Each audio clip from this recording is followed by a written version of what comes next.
What's up, Brandon Smitley here, BrandonSmitley.com, bringing a training log video with commentary.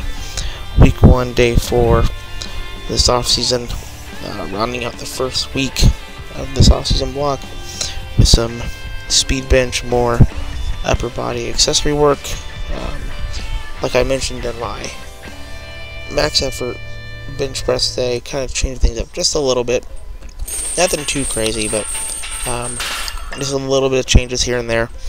Have my speed bench at 10 triples with 130 and 2 chains per side, so it's a total of 80 chains, but given the fact of how much is off at the top, we're probably looking around 60 pounds or so. Pretty standard. Overall, pretty happy with this. I thought my bar speed was really good. Been a while since I speed benched, and I've had bands on the bar for a good amount of time from my speed work leading into the meet, so this was a good mix-up. I felt like my speed was really good for the first week back. Really pleased with that. It usually takes a couple weeks for it to kind of feel like it kicks back in, just due to the residual speed work, but overall looks like I maintained a lot of good qualities. Then I had close grip bench. I basically worked up to a top set. I'm essentially running kind of like 5-3-1 with my supplemental movement, kind of shortening things up just a little bit, but ended this 230 for 11, which was an all-time rep PR, so my best prior to that was 225 for 10, so 5 more pounds and an extra rep. That's always a good sign.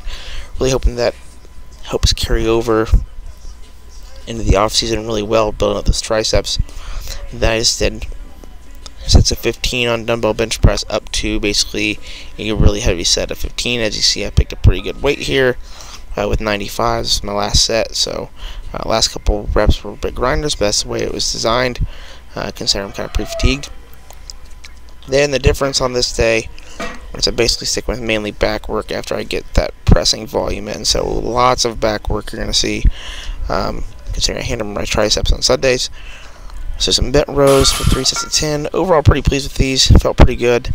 Felt like I had a little bit more weight in me, but just trying to get in back of the groove. Then did some dumbbell rows with a supinated grip. Different line of pull. Kind of hits your upper back a little bit differently than just a regular dumbbell row. Definitely a lot harder. Only using 90s here for 3 sets of 10. Again, left some weight in the tank. Left some reps in the tank.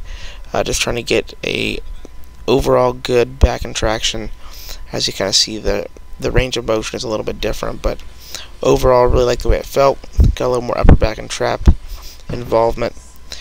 Then went to some standing cable rows to round things out. These got a little bit of body English in them. They're kind of designed that way, kind of get some overload after the pre-fatigue stuff. So again, more upper back and traps. Just really trying to get some overload here. And then some reverse band bench press rows for 4 sets of 20, really high rep, more kind of rear delt work. Rounded things out with 200 band pull aparts and some abs. That's all I had. Thanks for checking in, and you can keep up with all my stuff over on Elitefts.com.